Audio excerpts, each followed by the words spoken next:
Your presence together this morning. We're going to be in Mark chapter 10. We're going to begin at verse 32. We'll work our way quickly to verse 42 for our emphasis this morning. Mark chapter 10. We'll begin shortly in verse 32. I want us to imagine just two hypothetical scenarios. First of all, imagine we go to a restaurant, and when we leave this restaurant after our meal, we cannot stop talking about our time there. And it has little, if anything, to do with the food. It's not because of the meal. It's because everywhere we look, there are waiters and waitresses. And it's like nothing we've ever seen before. Every waiter, every waitress is kind and intelligent, and they know just the right amount to be helpful, to be assisting, but not to be too needy, not to be too in our business as they help us. And maybe more notable is that we see every person who's there at the restaurant assumes the role of being a waiter or waitress. You see chefs come out with their chef's hat on. They come out from the kitchen, and they go and they wait on tables. You see the hostess who sat you. She picks up and serves tables. You see a man in a suit who's presumed to be the owner of the restaurant, and he's waiting tables constantly. Let's carry ourselves to a mansion, a house. Maybe there's some sort of holiday party, maybe a celebration of a retirement, or maybe a birthday or anniversary. And it's a large house. And we show up, and when we pull into the parking area, we see there are workers in the lawn. They're out working by the road. They're working in the grass. They're working up in the trees to trim those. And they are the friendliest people you've ever seen. They scream down. They talk to the guests as they come in, and they're working. You enter the house, and there are a few guests, but it's just full of people working, cleaning, fixing. They're all friendly, they're all talking, they're all welcoming, but they're working. And you begin to ask some questions. And you find out that not only are they employed by the owner of the house, but they actually live there. They're residents of this house. And more than that, they actually belong to the owner. They are slaves. These are slaves, but they're the most kind and most energetic, enthusiastic people you can imagine. Not only that, they actually have some empty beds. There are rooms to be more slaves in this mansion. And these workers are actively trying to convince people that come through, hey, we'd love to have you to work with us. We'd love for you to be fellow slaves with us at this house. How would we describe those scenarios if those had really happened? What adjectives would we use to describe a restaurant full of those who serve tables? A house full of slaves who work and are kind and are compassionate, highly unusual, exceptional because it's an exception, outstanding because it stands out, right? If we think about those adjectives for how unique, how peculiar those scenarios would be, put that in one side of our minds and quickly consider the constant message from the world, from those who are not a part of God's kingdom, the church. Think of the constant draw of that messaging about how the church can reach more people. What is it that the church is, they say, that the church is supposed to do in order to reach more people? You need to be more given to attention. You've got to draw more people's attention. You've got to adapt more. You've got to be more accommodating to people's beliefs today. You've got to be more about conformity to today's culture. You've got to offer comfort to everyone. We see the contrast? We would go to arenas where service is outstanding. It stands out. It's different. We would see how rare that is. And yet the draw by those who do not understand the truth of the gospel and of the kingdom are constantly saying, offer comfort, offer compromise. That's how you win souls. Hope we see that's not compatible. It's incompatible. In our text this morning, what we find is that Jesus addresses and describes the true attitudes, the actions of disciples in his kingdom. And when we live those out, when he lived those out first, and then now we live those out today, those things, these things that we're going to study this morning, they are truly radical. innovative, and even revolutionary. The premise of what Jesus will say in our chapter, in our text this morning, is that the way up is always down. The way up is first down. It's not through compromise. It's not by being bigger and better and more and louder and more shiny. It's first through humility. That's what he's going to challenge his disciples with and what he challenges us today with. Let's look at Mark chapter 10, beginning verse 32. And they were on the road going up to Jerusalem. That's a term of elevation. Geographically, they're heading south, but they're going up to Jerusalem. And Jesus was walking ahead of them. Now, just quickly, we know why they're headed to Jerusalem, right? They do not. We know why they're heading to Jerusalem. He's trying to tell them why. He's about to go die. So they're wrestling with a lot of these things. We know the outcome. And they were amazed. Those who followed were afraid because he's out ahead of them. And taking the 12 again, he began to tell them what was to happen to him, saying, "See, we are going up to Jerusalem, and the Son of Man will be delivered over to the chief priests and the scribes. They will condemn him to death and deliver him over to the Gentiles." So you've got collusion between the Jewish authorities and the Gentiles for the purpose of killing Jesus. They will mock him, spit on him, flog him, kill him, and after 3 days he will rise. Notice how specific this is at the beginning of this section. At the end of verse 32, he began to tell them what was to happen to him. That's Mark's summary. He's telling them what's going to happen to him. How does he begin his instructions? Verse 33, we are going up to Jerusalem. Make no mistake. When he outlines his future, where he would go and suffer, he's also outlining their future. That to follow the one who suffers demands suffering as well. The one who would take up his cross demands us taking up our cross to follow him. It was demanded of the apostles, it's demanded of us. To follow after the one who would die means we must die to self to follow. Now, it's in this instance, and this is the third time he's mentioned his suffering, going back to chapter 8. He's clearly on this path to Jerusalem. He's about to suffer. This is maybe a week or a little more than a week out of when all this is going to happen. So things have progressed and fast-forwarded. Just think about now how the disciples are going to respond.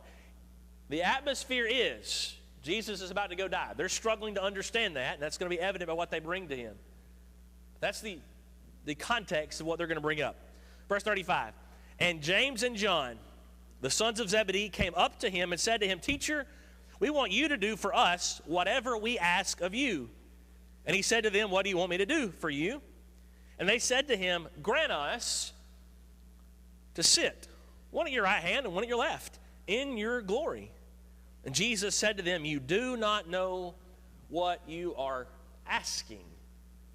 You hear what they're asking? In the context of him trying to get through to them that I'm going to go die. I'm going to suffer. You're going to scatter. But to follow me means to take up your cross and follow me. They then go to him and say, okay, when all this goes down in Jerusalem and you take over and your kingdom begins, we want to be on your right hand and your left hand. You see how audacious this is? How bold they are and driven by their ambition to go ask Jesus for this place of prominence. Jesus makes it clear, you do not know what you're asking about. If you keep reading, you'll notice that he says, do you think you can handle the cup and the baptism that I'm first doing? Those are both symbols, clear symbols of commitment, of sacrifice, of difficult, hard testing moments. They had already heard about baptism when the baptism of repentance under John. The cup was a symbol that God would often use in the Old Testament to talk about plans that he has, often involving suffering and even God's wrath. What did Jesus pray about in the garden?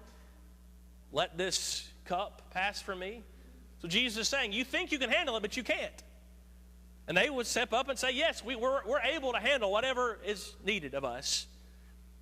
Jesus tells them it's not for me to decide.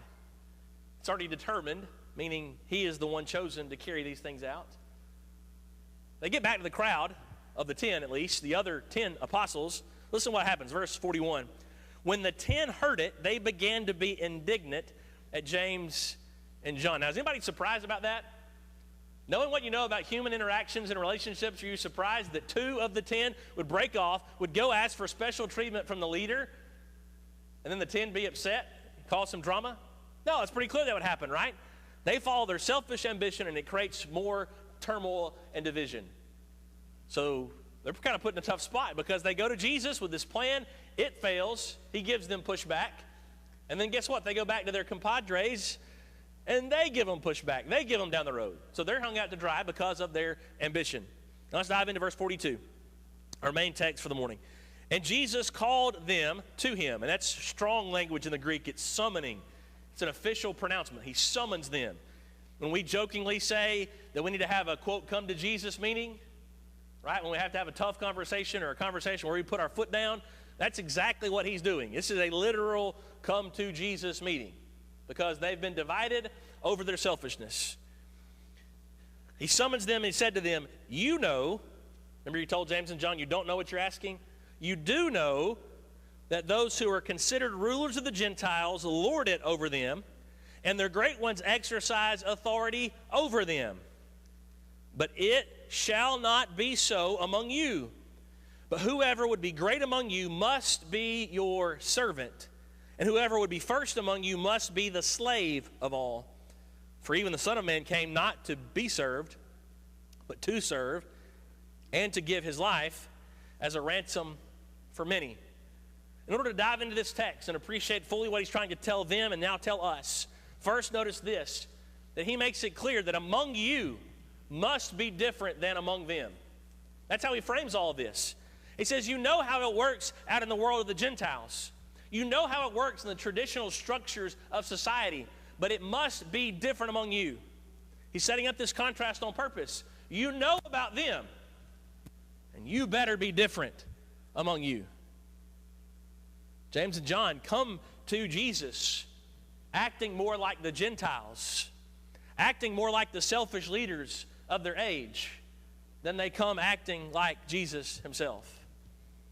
It's interesting, that second clause, they exercise authority over them. It's a really strong negative phrase in the Greek. It's almost as if he's saying over and against them. It's not just over in arrangement. It's such a way that it's not even in the best interest of the people. It's controlling. It's manipulative. It's with a heavy hand. And as we see through this plan of Jesus, this structure that Jesus has in mind for his kingdom is what's in the best interest of every person involved. So James and John, they come acting like Gentiles, and they come with this plan that says basically we have to do whatever it takes to get things done. They're called the sons of thunder. You can see a glimpse why here. They come to him thinking that because they know how earthly kingdoms operate, they know how his kingdom will operate, so let's go and ask if we can get special treatment. So what Jesus needs them to see, and what Jesus needs us to see, wants us to see today in the church, is that while the world practices leadership and greatness through dominance and authority and position and power, he wants us to hear very clearly, not so among you. You must be different. So what does that look like then? If it's supposed to be different, what does it look like? First of all, he would tell us, remember up is down? He would tell us that in order to rise to prominence, we must lower ourselves to service. That in order to rise to places of prominence, we lower ourselves to service. That's what James and John were coming asking for, was it not? A place of prominence. When you reign in your kingdom, in your glory, we want to be right hand and left hand. Those are both sides. We've got both sides covered. Now, right hand would be seen more prestigious, but we want to be both sides, flanking you as brothers. Isn't it interesting? They already had a position of prominence. They were among the chosen special 12. You also know they were among the chosen special 3. It was often that Jesus would separate Peter, James, and John. He would carry them to the Mount of Transfiguration, for instance. But that wasn't enough for James and John here. They separate themselves even from Peter. They want to be the special chosen 2. They can be the right hand and the left hand. They want to rise to a position of prominence.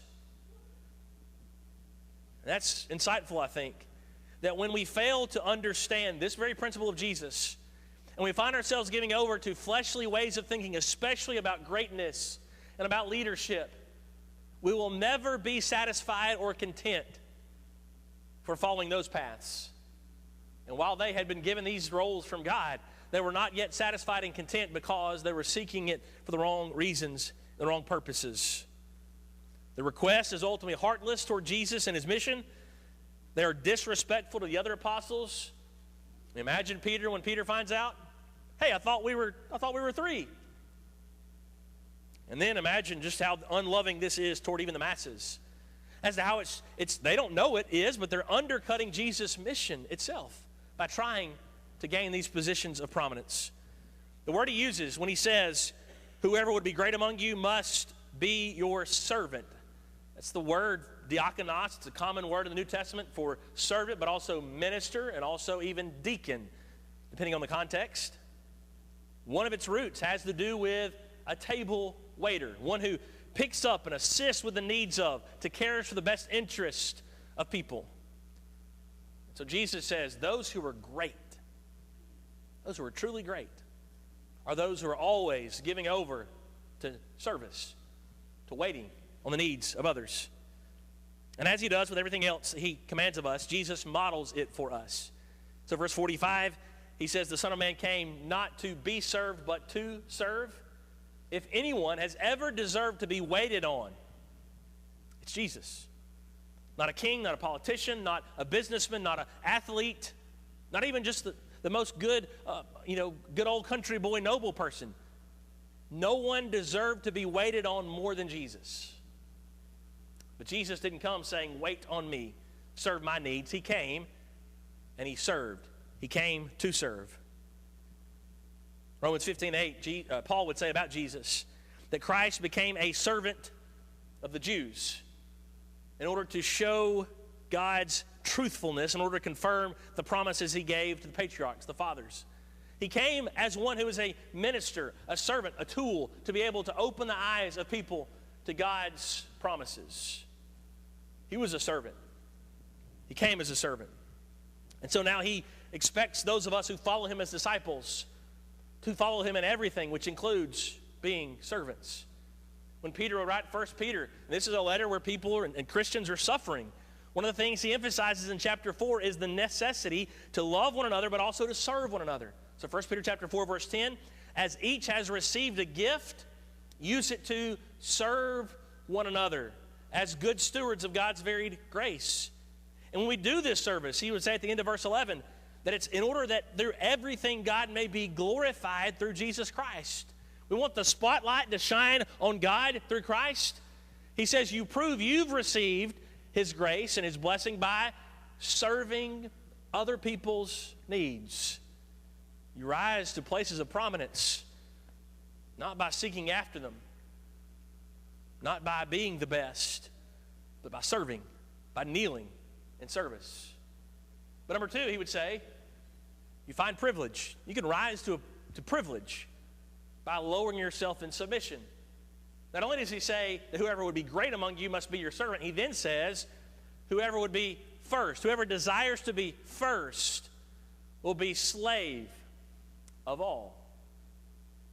Term of submission. Now see, not only do John and James go asking for a place of prominence, do you hear how they went about it was offensive? They tried to cut line. They tried to find a loophole. They tried to buy their fast pass so they could get ahead of the line and not have to wait to see what Jesus would say. They wanted to go back to the apostles, the other ones, and when they would clamor and say, well, hey, why didn't you give us a heads up? And they would be able to say, hey, we called shotgun. Finders, keepers, losers, weepers. You know, we have these phrases that highlight sometimes this ambition, and that's what they were trying to do. They're trying to get ahead of the line and say, listen, not only are we in a place of prominence as the 12 and maybe even as the 3, but hey, we're insightful. We're forward thinking enough to where we can jump to the front of the line and just ask Jesus first, and he'll give them to us. It may seem innocent on the surface, but it was full of their worldly driven arrogance to demand this of Jesus. Jesus says, you want to be first? You'll be a slave. Now, he's mentioned first already. You go back to 10, verse 31. Those who are first shall be last, and the last will be first. The way up is down. You want privilege? It's those who are willing to be submissive slaves who are privileged in the kingdom. He uses the word for slave, doulos, bondservant or slave. Now, that's not a flattering term, but it was an occupation, and it was a common occupation in the first century. We have to do some adjusting because it's not the same as slavery was in the earliest days of our nation, or even as was happening around the world in the earliest days of our nation. But it was ownership, and it involved and demanded submission by the slaves. It was often temporary in order to work off a debt or to meet some purpose on behalf of the owner, but they were still owned, and they were expected to be completely submissive to their master and to all who lived in the house. So Jesus says, you want to be first? You decide. You commit to becoming a slave. And as with the servant, Jesus came in this form too. Paul would say, Philippians 2, to a church divided, a church with at least two ladies struggling and him trying to help this church help them. He would say Jesus emptied himself into the form of a slave, bondservant. Philippians 2 and verse 7. Not a king, not a soldier, not a businessman, but a slave. A submissive slave. Submissive to the master, but also submissive to the house. And this is especially interesting, I think, in light of verse 45. Because Jesus says the Son of Man came to give his life as a ransom for many. Give is very likely a theme, a thread throughout this text. Because what is it? What verb do the James and John, these brothers, use when they come to Jesus? They say, grant us, give us these seats of prominence. And Jesus even first says it's not mine to give. You see how that represents Jesus' understanding of authority and submission? There's a Father. There's a plan. I'm submissive to this plan. It's not mine to give. What is his to give? His life. So he gives his life as a ransom. Hear that contrast? James and John say, give us, give us. Jesus says, I give my life as a ransom. We find ourselves demanding of the church, demanding of other people, give us, give us, give us. Jesus says, I give my life as a ransom for the many. I give my life. But also notice the key word ransom. He gives his life for us, but he also gives it as a price of deliverance.